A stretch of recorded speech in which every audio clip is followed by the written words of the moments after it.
Picture this. It's a warm, humid Philly night, May 30th, 2026. Oh, yeah, the perfect setting. Exactly. The Belmont Plateau is packed, shoulder to shoulder, for the 18th annual Roots picnic.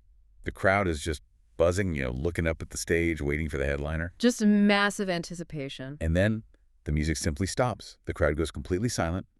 A legendary figure steps out, breaking a 6-year solo concert silence.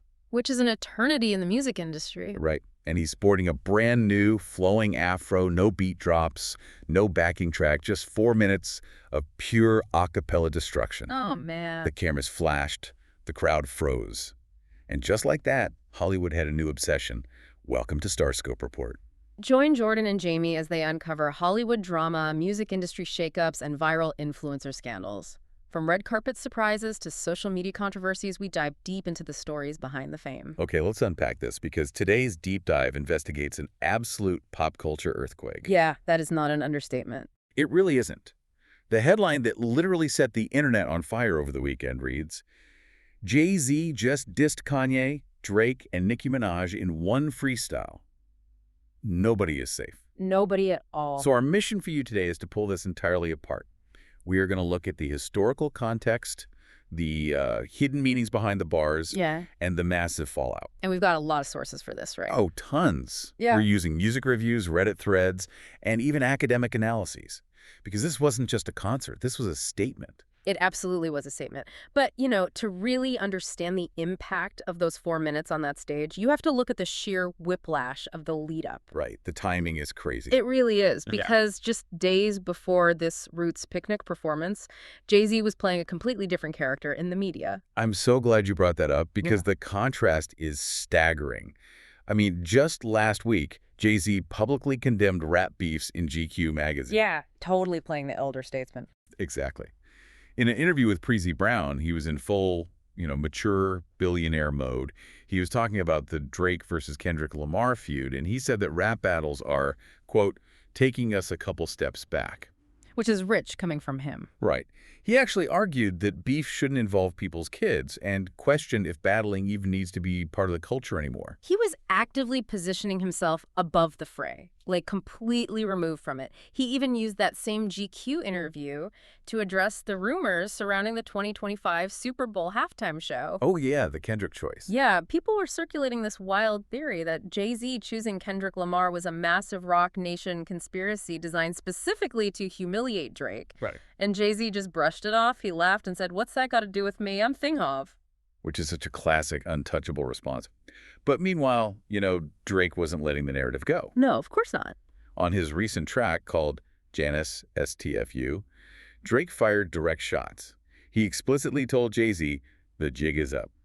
So Drake is actively poking the bear here. And how does Jay-Z respond to this? After giving a literal TED Talk on world peace in GQ, he walks out in Philly and opens a 31-song set by flipping Drake's own line against him. A cappella. A cappella. He raps, the jig is up and I'm up 10, wrong chart champ, ends looked up to Hav, I never looked up to them. And he doesn't just stop at bragging about chart numbers. He goes straight for the foundational architecture of Drake's career. Of the publishing line. Yes. He hits Drake with a line about publishing checks, pointing out that Drake's masters are owned by corporate entities. He rapped, "Crackers got your publishing checks. Go talk tough to them. Don't talk success to me. You ends as workers in perpetuity." Okay, wait, let's pause there, because I read those lyrics. But for anyone listening who isn't steeped in music industry law, what does in perpetuity actually mean in this context? Because it sounds incredibly final. Oh, it is incredibly final. To understand why this is such a devastating insult, you really have to look at how major label contracts are structured. Think of a record label like a bank that gives you a massive mortgage for a sprawling mansion. But the catch is, you can never actually pay off the house. Wow. Yeah. In perpetuity means forever. Drake generates hundreds of millions of dollars, yes, but the corporate entities own the underlying asset forever, the master recordings. So he doesn't own his own work. Right. Jay-Z is pointing out that despite all of Drake's exorbitant wealth and private jets, Drake is still essentially just a high-paid tenant. Jay-Z is basically saying, I am a landlord, you are an employee. Ah, so he's attacking the very foundation of Drake's autonomy. It's not just a rap battle. He's pulling Drake's financial card. Exactly. But I have to ask you about the glaring contradiction here. I just don't get it. How does he go from giving an interview, complaining about the negativity of rap beefs, to dropping a tactical nuke on stage? Right, it seems crazy. Is he just completely unself-aware? Or is he being a massive hypocrite? Oh, I think it's a calculated, deliberate hypocrisy. That's the strategic brilliance of it. Yeah, he's reminding everyone that he operates entirely above the rules he sets for the rest of the industry. The reaction online has been fascinating to watch. Oh, I bet. What are people saying? Well, if you look at the HipHopHead subreddit, you have users like SwordfishAclock504 pointing out that the hate Jay-Z gets is so, quote, stupid and forced, that this response is incredibly satisfying. I saw that. And the debate over their different approaches to beef is fascinating. One user pointed out that Drake often fumbles the strategic angle of a battle. Yeah, he gets distracted. Right, like when he followed up a really sharp angle against Kendrick with a clumsy transphobic bar that distracted from his main point. But Jay-Z is methodical. He doesn't just rap at you. He audits you. Precisely. It's a game of leverage. But, Drake was ultimately just collateral damage in this freestyle. Wait, really? Yeah, because we've seen how Jay-Z handles a peer financially. But what happens when the threat isn't to his wallet, but to his family? Oh, man. This is where the temperature in the room really dropped. Let's look at what happened with Kanye West and Tory Lanez. Let me set the stage for you. Go for it. Over the last few months, Kanye West has been making some horrific, erratic public claims, including asserting that Jay-Z and Beyoncé's children have mental disabilities. Which is just completely out of bounds. Totally out of bounds. Yeah. And separately, you have Tory Lanez and his father throwing shots at Roc Nation, trying to blame Jay-Z's company for Tory's incarceration regarding the Megan Thee Stallion shooting. So you have two completely different fires burning, right? Wow. Both involving individuals attacking his family or his business integrity, and both relying on the assumption that the billionaire corporate version of Jay-Z won't get his hands dirty to respond. Exactly. But then Jay-Z addresses Kanye directly. He says, "My children is some of them. Have you ins no shame?" Mm-hmm. And then he drops this chilling, pitch-black warning. He says, "Y'all trying to get under skin? I really get under skin. Ask Gun how I'm playing." That line is so heavy. I have to admit, I stared at that lyric for a minute and I didn't catch the reference. Who is Un? Okay, so this is deep 90s hip-hop lore, and it is incredibly dark. Yeah. Un refers to Lance Un Rivera. He was a prominent music executive. In December 1999, Jay-Z suspected Rivera was bootlegging his upcoming album. Oh, wow. Yeah. So at a crowded New York nightclub, Jay-Z approached him and stabbed him. Wait, what? Yes. Jay-Z actually pled guilty to a misdemeanor and got 3 years probation for it. He actually pled guilty to stabbing a music executive. So Jay-Z is standing on a stage in 2026, literally reminding Kanye West, hey, remember when I stabbed a guy? Yes. The juxtaposition is just staggering. You have this billionaire who sits next to tech CEOs, who drinks Armand de Brignac in bespoke suits, nonchalantly reminding you that he has a documented violent criminal record from the 90s. That is insane. And he is not afraid to reference it. You're probably thinking exactly what I'm thinking. Why bring up a 1999 stabbing now? Oh. I want to push back on this because we live in an era where past transgressions, especially violent ones, are constantly scrutinized. Oh, absolutely. In modern cancel culture, bringing up past violence is usually a PR disaster. If you or I brought up a felony at our workplace, we'd be fired and escorted out of the building. Security would be called immediately. Right. So why does Jay-Z get a pass to use a 1999 stabbing as a badge of honor? The crowd was cheering. Well, I think it's the unique subculture of hip-hop. Authenticity, even violent authenticity, holds a very specific currency. The danger validates the persona. I see. If a pop star did it, their career would end. When Jay-Z does it, it reinforces his origin story. It proves he hasn't gone completely corporate. The cognitive dissonance is wild. And he handled Tory Lanez with just as much precision, but way more disrespect. Oh, yeah, he didn't hold back there. He mocked Tory Lanez's height, calling him a 5'3" leprechaun whose pranks ran out. Yeah. But the real kill shot was referencing Tory's leaked jail call. Brutal. Jay-Z rapped about him being on the federal jail line, mumbling something about having too much in his drink, which directly calls back to Tory blaming his violent actions against Megan Thee Stallion on being so drunk. It is surgical. I mean, he just strips away the tough guy persona and reduces Tory to a guy making excuses on a recorded prison phone line. Yeah. If you're loving these Hollywood twists, make sure you're subscribed. We've got even crazier stories ahead. Because Jay-Z was just warming up. Oh, he really was. We've seen him handle the financial threats and the family threats. But wait till you hear the shocking twist nobody saw coming involving the queen of rap, Nicki Minaj, in a very, very strategic cameo. The Nicki Minaj situation is arguably the most complex and layered section of this entire freestyle. It really is. The visual of it alone is incredible, but we need to explain how we got here, because this tension has been brewing in the background for years. Okay, let's unpack the history of this feud. It all traces back to Tidal, the streaming platform Jay-Z launched in 2015. He brought in a bunch of massive artists as co-owners, including Nicki Minaj. They all allegedly had equity. Fast forward to 2021, and Jay-Z sells Tidal to Square for nearly $300 million. A massive payday. Huge! Following that sale, Nicki Minaj has publicly claimed on Twitter that Jay-Z owes her somewhere between $100 and $200 million in equity. She stated he called her to try and settle a, quote, karmic debt. And how did Jay-Z respond to these massive public financial allegations with absolute total silence? Nothing at all. Nothing, which to someone as vocal and dominant as Nicki Minaj is the ultimate form of disrespect. It's a calculated strategy. Yeah. It's like a casino letting a player scream at the dealer while the house just quietly sweeps the chips off the table. That's a perfect way to describe it. Yeah. So feeling ignored, she escalated. She blamed Jay-Z for her not putting out her new album. Right. She blamed his influence at Rock Nation for Kendrick getting the Super Bowl over Lil Wayne. She even went on a massive Twitter rant, sharing internet conspiracy theories about Jay-Z sacrificing children. Just full tinfoil hat territory. And then the story takes a massive geopolitical turn. Right. And for you listening, we are just impartially reporting the facts from the sources here. We aren't taking any sides. Exactly. Just looking at what happened. By January 2026, Nicki Minaj made a highly publicized political pivot. She was photographed at the White House. She aligned herself with Mejier. She began calling herself Donald Trump's #1 fan. And she started actively advocating for voter ID legislation. A huge shift. Her stated narrative for this shift was that Jay-Z's Democratic connections had blocked her path in the music industry. She claimed Jay-Z cost the Democratic Party a lot of support because rappers are secretly afraid of him and his political power. So she took an industry financial dispute over streaming equity, and she weaponized it into a highly publicized national political crusade. Exactly. Yeah. So how does Jay-Z finally respond to years of these escalating attacks? 8 bars at the Roots picnic. Yeah. He raps, "That lady back on that store, she sounds like she's in love with him." And then he hits her with this devastating double entendre. He says, her Ken can't even pick the kid enough of them.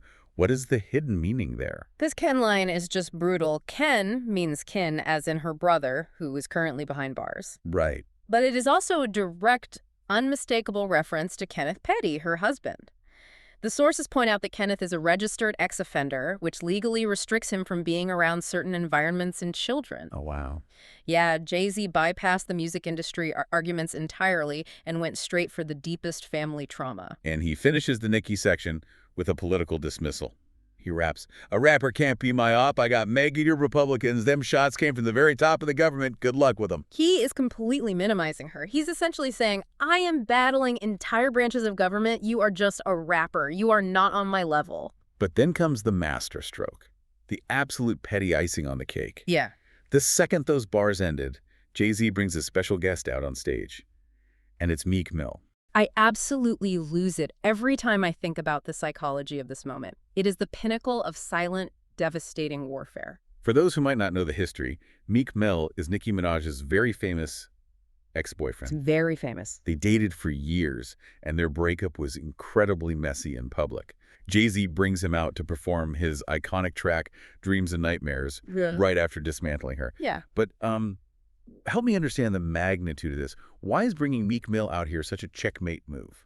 You really have to understand the geographic and cultural context. They are in Philadelphia. Huh? Dreams and Nightmares isn't just a popular rap song. In Philly, it is basically the city's national anthem. Wow, really? Oh, yeah. It's the song the Philadelphia Eagles used to win the Super Bowl. The visceral energy of that beat drop in that specific city is unmatched. So bringing her Philly native ex-boyfriend out to perform that specific song on that specific stage immediately after dissing her is a psychological weapon. That is ruthless. It is. There's a YouTube commentary channel, The Lionel B Show, that broke down exactly why this leaves Nicki Minaj with zero options. What did they say? They pointed out that she is completely cornered now. If she responds with a diss track, she's getting in line behind Drake and Kanye to fight a battle. Jay-Z just effortlessly won in 4 minutes without a beat. Right. But if she doesn't respond, those permanent damaging bars about her husband and her career just sit on the internet forever, entirely unanswered. Man. Plus, she had already threatened to retire and blamed Jay-Z for it. She has no leverage left to pull. She is completely trapped. Yeah. But, looking at this whole situation brings up a much deeper, much darker question about how hip-hop operates. Yeah, it does. In our source stack today, we have an academic study from the Carolina Digital Repository authored by Zari Taylor and Kayla Corbin. It's titled Pawns of War, Misogynoir, Hip-Hop, and Cancel Culture. This paper provides such crucial, sobering context to everything we just discussed. What's fascinating here is how the researchers analyze rap beefs. They argue that we shouldn't view these as just lyrical battles, but as arenas of heteropatriarchal showmanship. Okay, in plain English, what does that actually mean for the artists involved? Right. So in plain English, the researchers are saying these men aren't actually defending women or seeking justice. They are using women's trauma as a scoreboard to prove who is the more dominant alpha male. Oh, I see. Think about it like two kings fighting over a piece of land, but they only burn down each other's villages to prove a point. The villagers are the women. That is a brilliant analogy.